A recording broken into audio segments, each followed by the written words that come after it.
To my channel. તો આજે આપણે બનાવીશું હેલ્ધી નાસ્તો. એ સૂજીથી બને છે અને ઝટપટ તૈયાર થઈ જાય છે. તો એ શું છે તમને હું બતાવું. તો આજે આપણે બનાવીશું south Indian style appe appam. તો ચલો હવે આપણે આ કેવી રીતે બનાવે છે તે આગળ જોઈશું.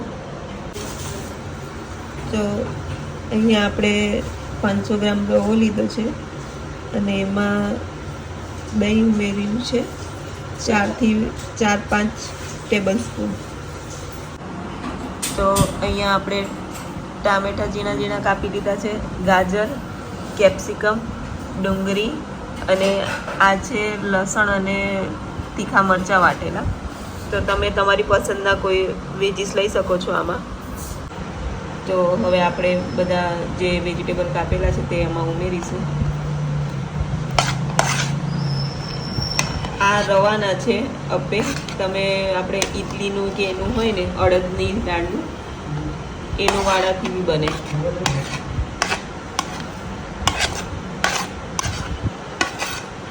એટલે કે એના બેટરથી પણ બને. હવે આપણે એમાં સ્વાદ અનુસાર નમક નાખી દઈશું.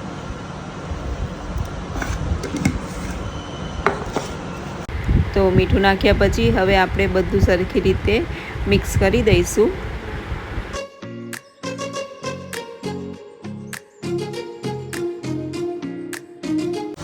તો હવે આપણે જે પેલું બેટર બનાવ્યું છે એમાં આપણે આ વઘાર નાખવાનો છે. એમાં આટલું તેલ લઈશું. તો તેલ ગરમ થાય એટલે આમાં આટલી ચણાની દાળ અને આ અડદની દાળ છે એ નાખી દઈશું થોડી. કેમ કે સાઉથ ઇન્ડિયન ખાવામાં ટેસ્ટ એનાથી જ આવતો હોય છે. તો દાળ થોડી ગોલ્ડન બ્રાઉન થાય ત્યાં સુધી આપણે એને શેકાવા દેવાની છે.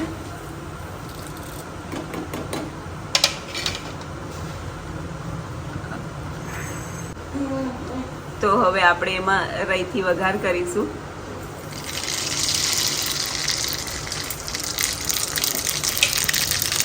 અને કરી પત્તા નાખીશું, કટ કરીને નાખેલા છે.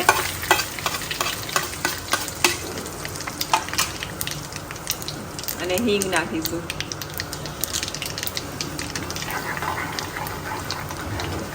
તો હવે વઘારને આપણે આ બેટરમાં નાખી દઈશું.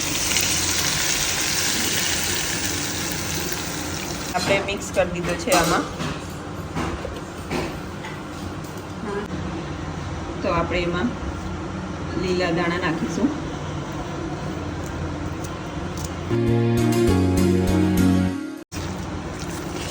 તો દાણાને કાપીને બેટરમાં સરખી રીતે મિક્સ કરી દેવાનું છે.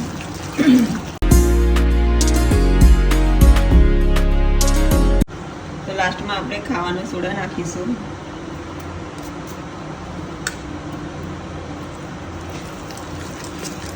એને બી મિક્સ કરી દઈશું. કેમ કે આ ઇન્સ્ટન્ટ છે એટલે.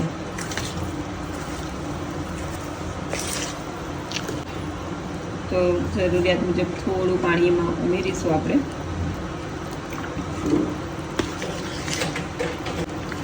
વધારે બેટરને પતલું બી નથી કરવાનું.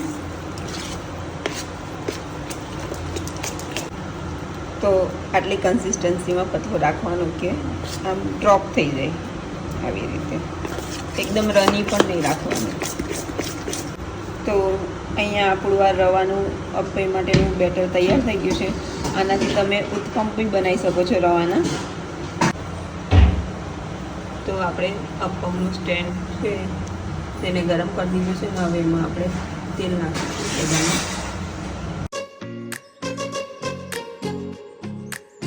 આપણે એને આવી રીતે બધે તેલથી ગ્રીસ કરી દેવાનું છે જેથી ચોંટે ના.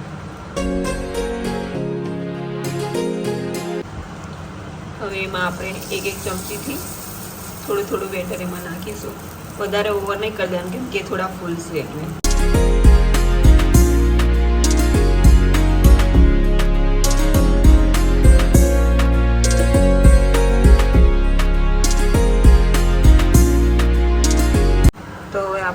સાઈડ થવા માટે ઢાંકી દઈશું. તો નીચેથી એ બરાબર પાકી રહે.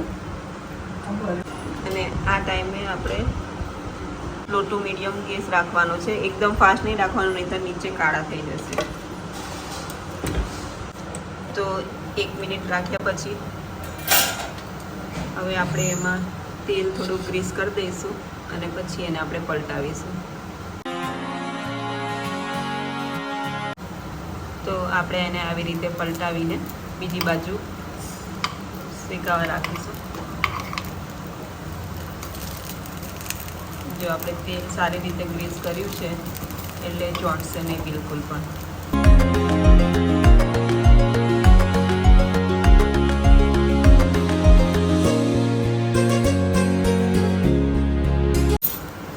તો હવે ફરીથી એને ઢાંકીને થવા દઈશું.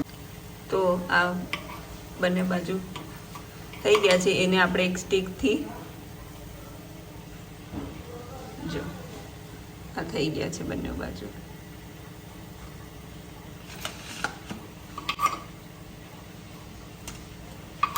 ચેક કરવું હોય ને તો આપણે એમાં સ્ટીક નાખીને હોય જોઈ શકીએ છીએ. પાછું કશું ના આવે તો એને થવા દેવું પડે.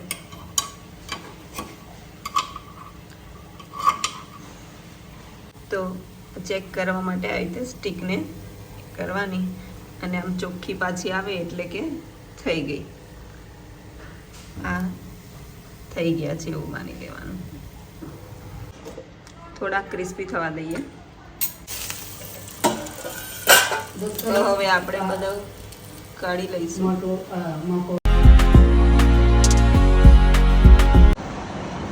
તો તૈયાર છે આપણા અપ્પે.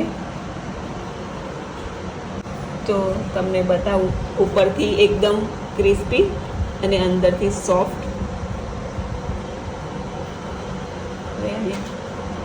Testing time.